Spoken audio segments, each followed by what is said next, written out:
Let's go ahead and get started. So today what we're going to be doing is we're going to be continuing with Gauss's law, specifically talking about cylindrical and planar symmetries. You'll see on the assignments here that we have for today, the first thing that I want you guys to do is to explain to me what's wrong with this t-shirt. There's actually quite a lot of mistakes, and I'm going to say that I bought it on purpose so that we could do this activity, but that's not actually the truth. The first thing that I want to do, though, is to go over at least part of the homework that we did over the weekend. And so the problem that I'm going to do is going to be the last one, where we had this spherical insulator that we give some charge density rho as a function of r is equal to rho 0 r cubed divided by, I believe, a cubed. Is that correct? It doesn't really matter if it's not exactly the same. The process will be the same. So what we want to do is we want to find what the electric field is everywhere if this has some inner radius of A, some outer radius of B. Okay. So as I laid out in the steps that you follow in order to do this, the first thing that we want to do is we want to define the regions that we are finding the electric field in. And so the first region is going to be the region where R is going to be less than A. Is this topical? Okay, so let's settle down because it breaks my train of thought a little bit. So the first region that we're going to be looking at is the region where R is less than A. The second region is the region between A and 2A. This was actually, I think, a 2A in this case. 2A. And the last region is where R is greater than 2A. Okay, so then the next thing that we wanted to do was to draw what the Gaussian surfaces are going to be for these three regions. So the first region has some Gaussian surface that looks like this. This is the Gaussian surface for the second region. And then the third region is going to have some Gaussian surface that looks like this. Okay, so now, and you know, the first thing that really I should do is write down Gauss's law because that's what we're applying here. So integral E dot ds is equal to Qn divided by epsilon naught. So let's first look at R is less than A. Well, when we look at this Gaussian surface, if this is where our charge distribution is going to be, then what we see is that this Gaussian surface doesn't have any charge inside it. So what that means is that if there's no charge inside this Gaussian surface, the electric field is 0. So we can just write down here that E is equal to 0 in this case. All right. Now what we need to do is we need to look at the second region, and this is probably one of the trickier ones. So when we look at this region, we have to realize that the radius of the Gaussian surface is going to be this R, and when we find what Qn is, we're only interested in the charge that goes up to that surface but not past it.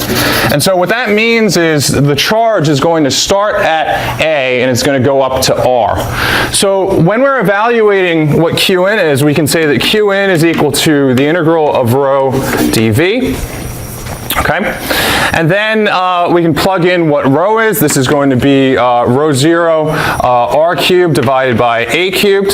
dV in spherical coordinates is just going to be 4 pi r squared dr, and then integrated from what to what? Where's my integral start? Where does it end? 8r. Good, good. All right, so now we have everything that we need to evaluate what Qn is here. So we can pull out the constants. This is going to be 4 pi rho 0 divided by a cubed times the integral of r to the 5th dr from a to r. And so this is going to end up giving me a 4 pi rho 0 divided by 6a cubed times r to the 6th minus a to the 6th. Okay? Now, we evaluate the right-hand side of Gauss's law. To evaluate the left-hand side, we realize that we're using spherical symmetry, and this is going to reduce so that integral E dot ds is going to be equal to E times S, which is going to be E times 4 pi r squared. Okay. So the last thing that we need to do here is we need to substitute this into this, and then this into this, and then solve for what the electric field is. And when we do that, what we see is that E vector is going to be equal to rho 0 divided by 6a cubed r, why is this cubed? Oh, it was here, okay. A cubed r squared times r to the 6th minus a to the 6th r hat, okay. And let me just check the units. So rho has units of charge per volume, so there's going to be an a to the 9th, a to the 9th in the denominator, a to the 9th, a to the 6th, well yeah, it's a to the 6th times, r to the 7th, r to, it should work out. It should work out. I'm just not seeing it right now. So let's, yes, that's important too. Epsilon naught. Okay, so let's move on to the second, the third portion here, and that's the region where r is greater than 2a. And really, that only changes one thing in the calculation that we just did. And what's going to be the difference here? Bounds, right? The limits of integration, because now when I'm in this region, I'm enclosing all of the charge, which means that my limits of integration, rather than going from a to r, are going to go from a to what? 2a, right?